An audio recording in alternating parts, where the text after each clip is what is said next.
Hello everyone, odedex here, welcome to episode 165 of Sinto Let's Play. So as you can see, I'm still here at my red power quarry edge trying to fix whatever has been broken. Now, I actually, if you remember in the previous episode, I started letting the process run here and kind of get to the bottom of everything.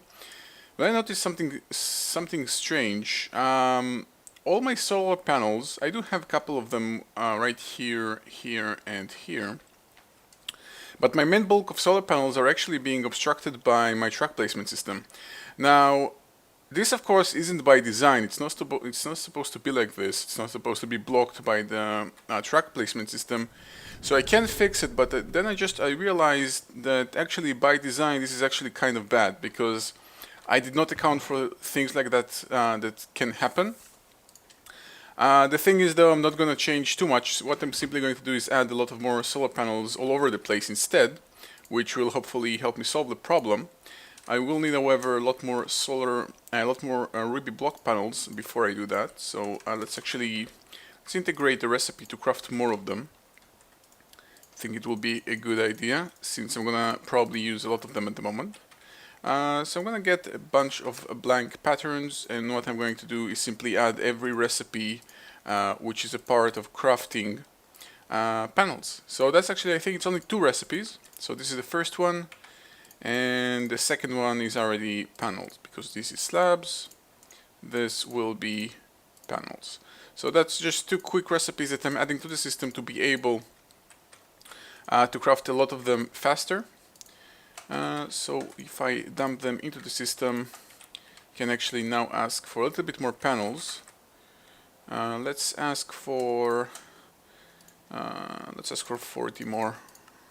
It should be a relatively fast process, although it seems to be stuck. Why is it? What's the problem? Oh, I don't have a recipe to actually craft Ruby blocks. So in order to do that, let's actually introduce another recipe, which will be this one. To actually create a Ruby block. Derpy me, didn't realize I'm also going to need this as well. Okay, now it's crafting those panels, and I can go ahead and ask for some 40 that I've asked making, and I'm probably also going to need some blue electric wire. Is it integrated? Yeah, I have some in the system, but it's not integrated, so that's kind of silly, but it should be fine. And let's just get some frames. So mainly what I'm going to do is simply expand the entire frame core a little bit, make it a little bit larger with more frames, more solar panels, and more everything. Originally, if the solar panels are not obstructed, the amount that I have right now, I think I have like 24 of them, are a little bit more than enough. And you know what? This might be what has been causing the problems. Maybe there was kind of a slight obstruction by some reason, or I don't know what, and it simply caused it to break down. So it probably was a bad idea all along not to have a much larger array of solar panels, but what I'm going to do right now is simply fill up every empty space with a bunch of solar panels to make amends. So this will be a much larger area, and also right here can connect to this entire area, which is unused. And also I have a block right here, just a bunch more solar panels all over the place. And I realized this when I actually off screen between the episodes I let the system run, and then I noticed that it's not moving, and actually came here and saw that all the batteries are empty. So I realized that this is actually kind of silly, and it's kind of bad. Why is it not? Okay, it's filling up now. This is a small empty space, nothing too big. I can probably use this as well, or might be blocked, I don't know. And let's just expand here even a little bit more. So let's do it like this. Just a bunch more solar panels all over the place. Since crafting them is really no trouble for me.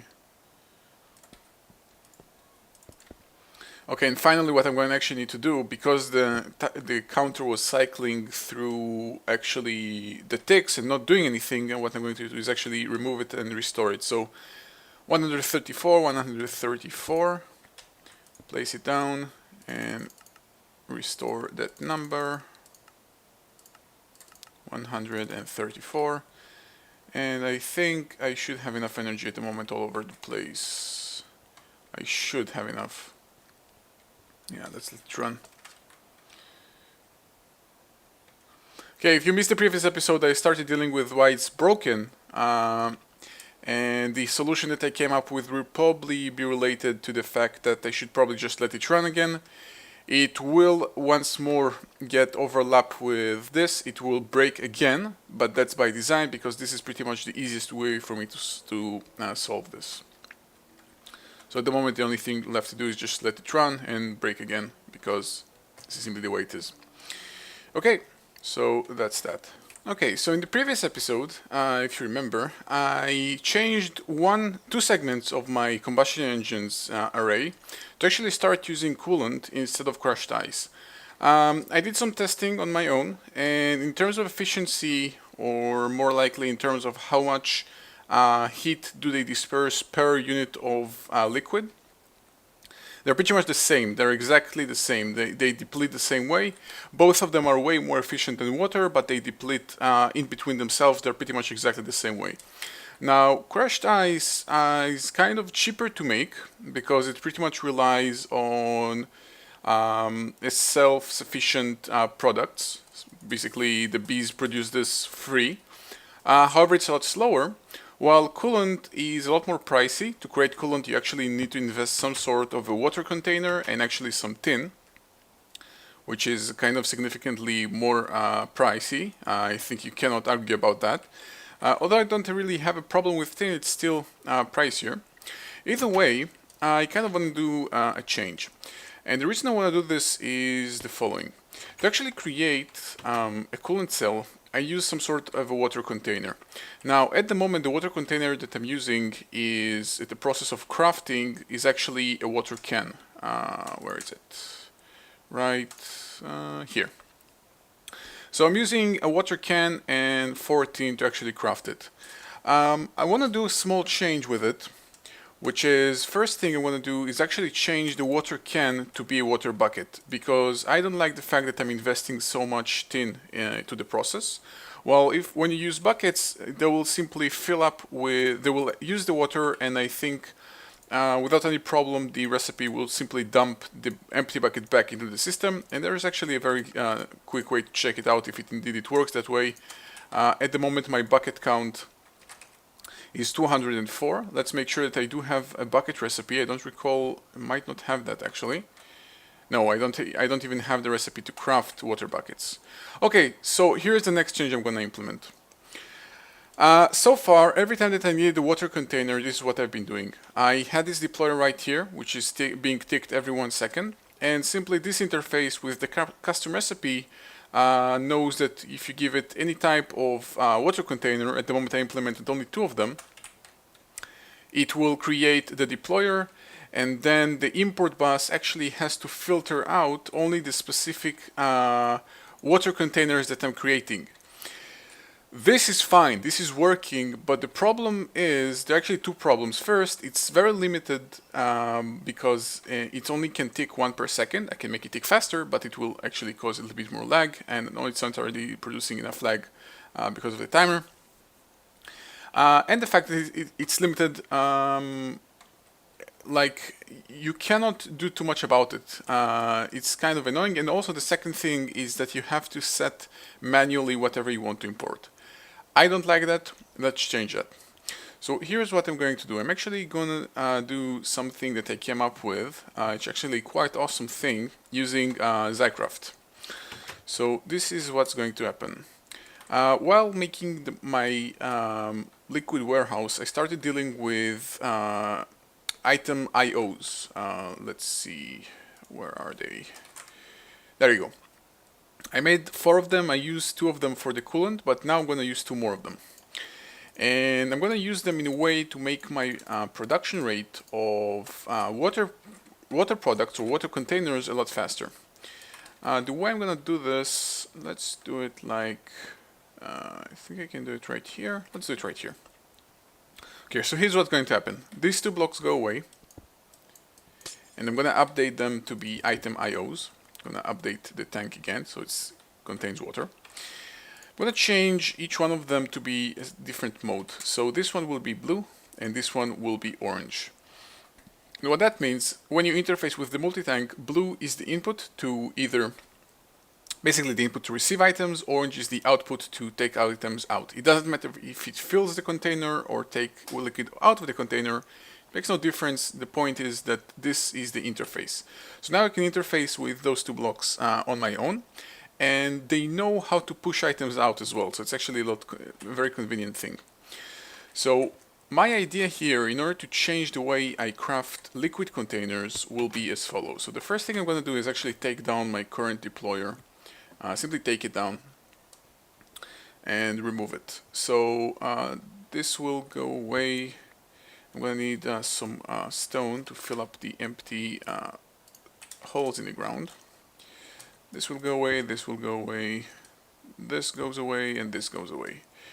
The interface also goes away, so is the deployer, and finally the import bus goes away. Okay, so at the moment the system now works without any problem. Just anything that requires some sort of a liquid container cannot be crafted because it just broke the system. But here's how it's going to be changed. So right here, where do I want to place that? I can actually, you know what, I can still place it right here if I really want to. You know what, let's do that actually. So here's what I'm going to do. I'm going to have my interface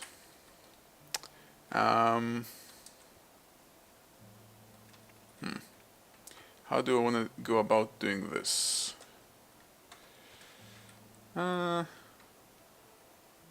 Okay, let's have the interface right here. The interface will have the same recipes, no problem. I'm using the same recipes, I don't need to change anything. I'm going to get 2 item tesseracts. I conveniently already have 3, so that's very nice.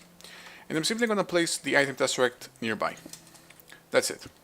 This item tesseract will now be, I'm going to create a new network. It's going to be liquid containers recipes. Okay, just liquid containers. Oh wait, I should have set the frequency first. So 4 is netherrack, 5 is coolant cells, 6 is recycling materials, 7 is not yet set. So 7 will be water containers. Okay, and add that.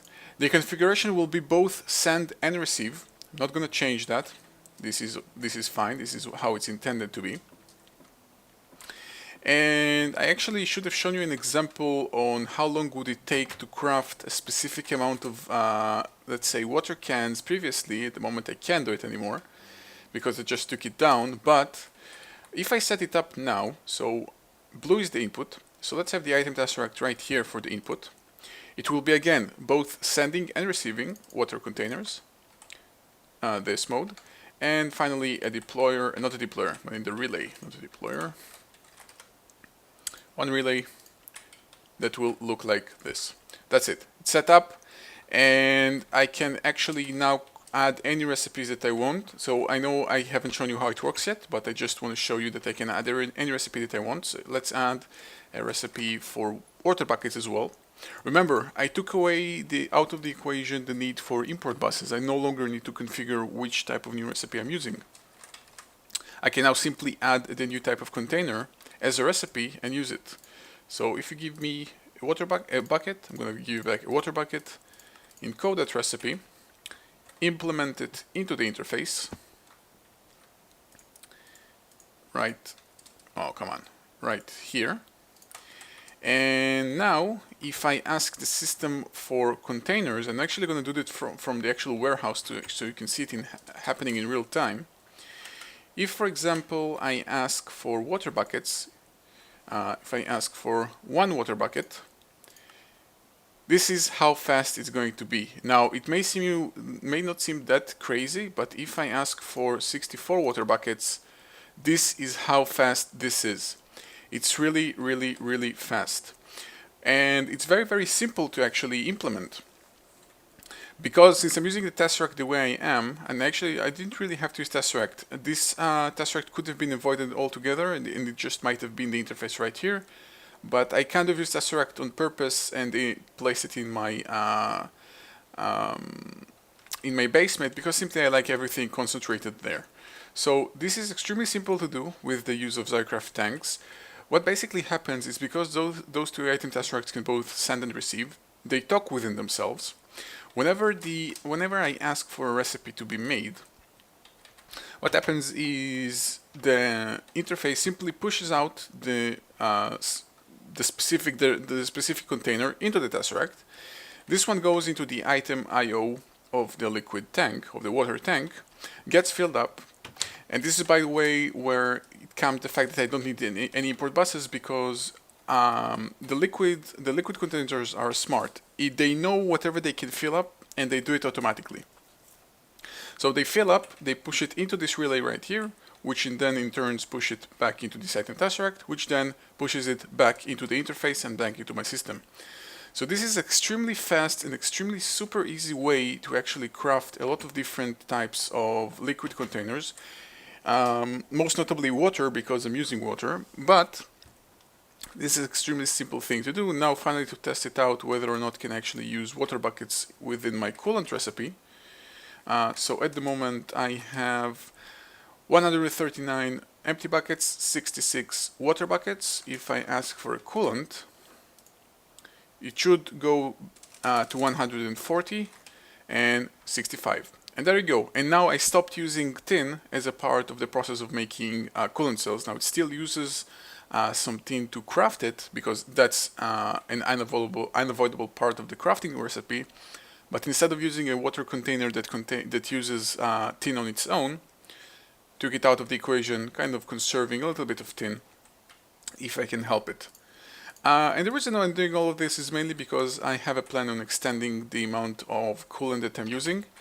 And doing it just the way I did, I pretty much just made my coolant my coolant tank kind of infinitely resupplyable and very, very fast.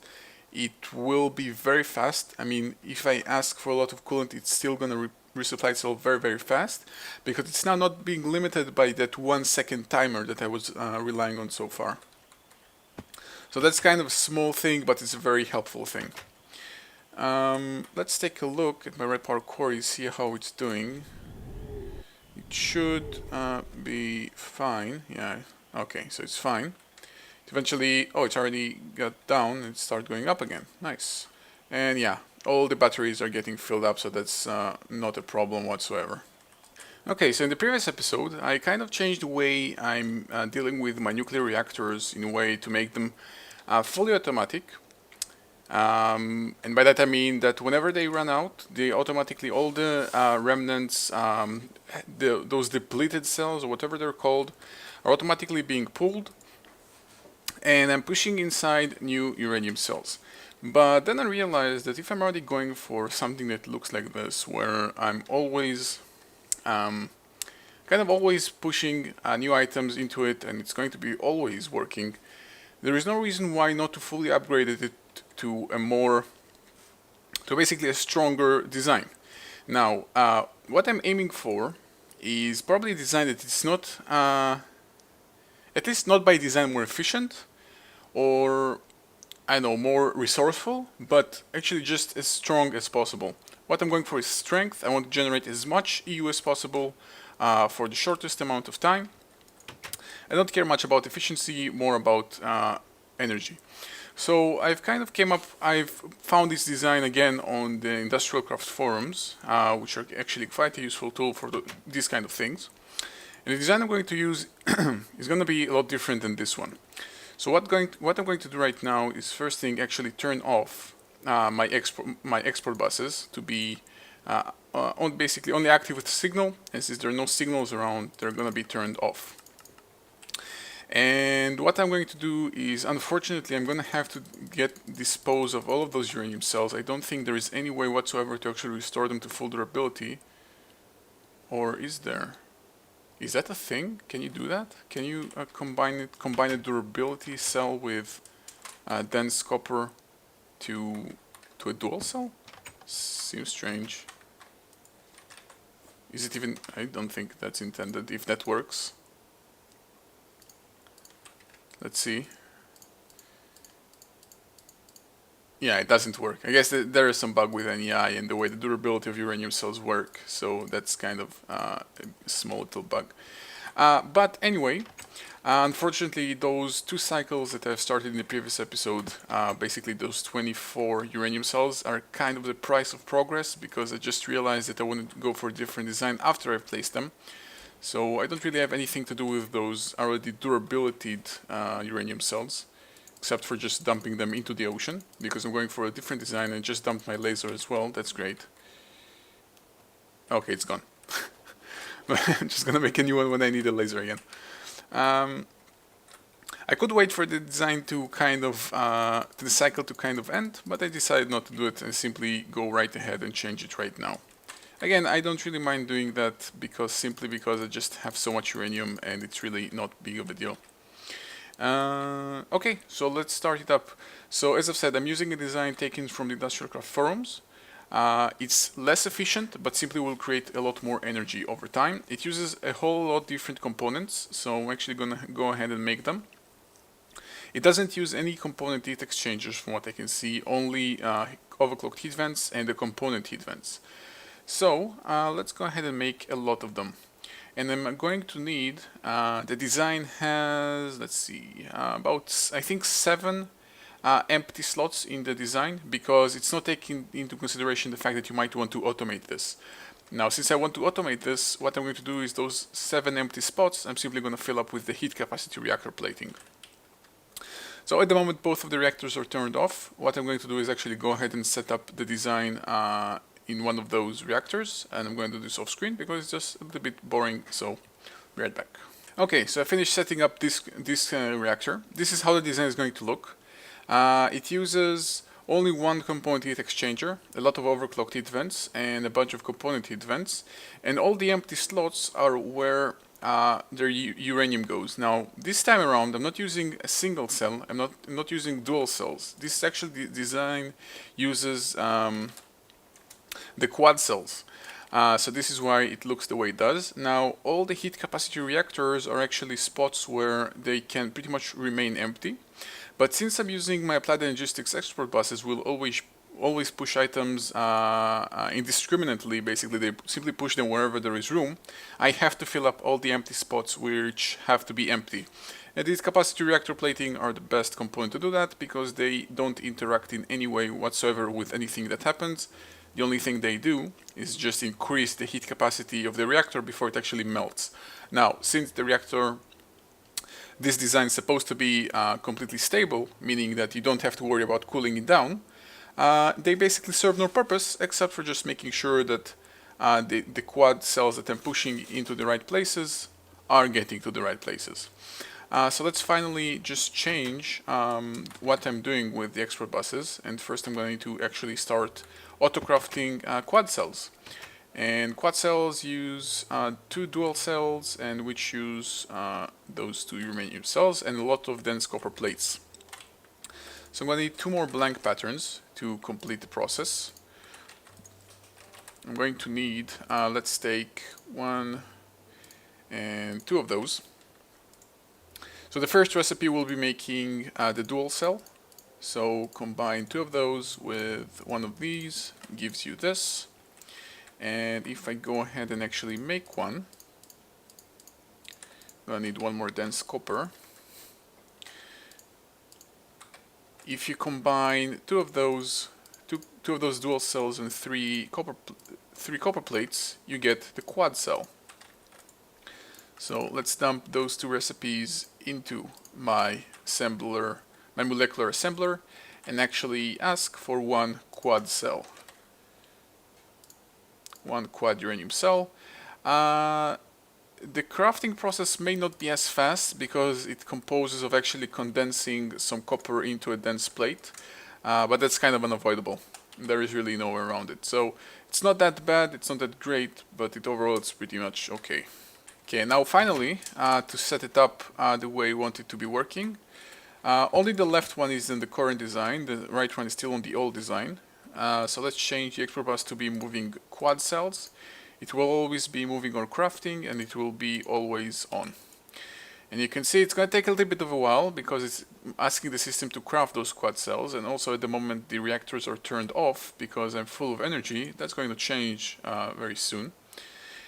But as you can see, it fills up from top left to bottom right, and this is why I must use those seized capacity reactors, even though, again, they do nothing. They just make sure that the quad cells go wherever they should be going. Okay, so now to change the other reactor, again, I'm going to do this off screen, so be right back. Alright, and the second design is also completed. This one is already full with all the uranium cells. Again, since this is currently turned off, there is no responsibility, it's turned off, so it's not running yet, but I can now change this to be always active, and it will now also start filling everything with the uranium cells. Yep, there you go. I have a lot of those excess component heat exchangers at the moment. Not sure what to do with them really, except for just letting them sit here. I did notice that my mushroom farm is kind of broken. Since I implemented mushrooms into creating biomass, it started working again. It seems to be, yeah, okay, it's got to the point where it's fully broken, where it's stopped generating anything.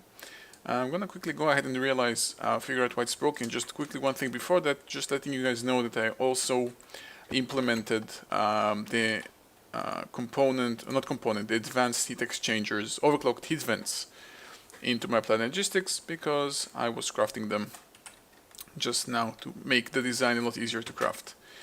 Okay, let me try and figure out what's going on here. Why is it breaking? By the way, it was broken once. It was broken off screen. I fixed it, and now it's broken again. I have a feeling it's something to do with the timer. Not 100% sure, but I have a feeling it is. Let's see if I take the timer away and try to reset it. Will it work? Let's see. Okay, I have no idea what it was all about. I really have no clue. For some reason, it seems like the